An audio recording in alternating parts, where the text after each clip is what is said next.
In this video, I'm going to show you how you can fix can't install Microsoft Excel app from Google Play Store. If you are unable to install this app because of this or any other related error or challenge, then let me show you how you can fix this. If this video helps, please like and subscribe. To get started, just go back and go to Google Play Store app on your phone. Tap on it to open. Here you want to ensure that first you are logged in with your Gmail before you can download and install Excel app. However, if you are unable while logged in, then tap on your profile icon here and go down to settings. Now from settings, look for network preferences, tap on it, and here look for this option, app download preference.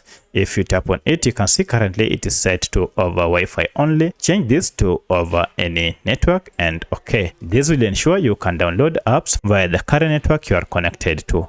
Now turn on your data or Wi-Fi and try to install your app.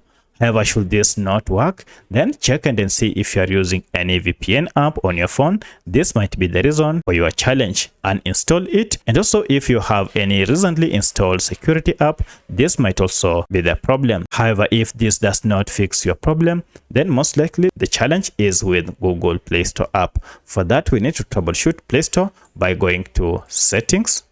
And then from settings, look for apps. Under apps, look for this option, manage apps or all apps. This will list all the apps you have on your phone. From the list, just search for Play Store like that and tap on it to open. Here, go to force stop and okay to stop any background activities that might be causing this. Then go to clear data and clear cache and finally okay. Once you are done, restart your smartphone. And now if you go to Play Store, open it, and you want to activate search, and here under search just search for Excel like that. And now if I run, you can see we have our app here. Let me try and install it. And now as you can see, I'm now able to download and install Microsoft Excel app. However, at this point, if you still face any challenge, then check and ensure that you have enough space for you to be able to download and install this app. So let me know which of the above was able to fix your issue. If you have any other question, kindly let me know in the comment section. Otherwise, thanks for watching and let's meet in the next video.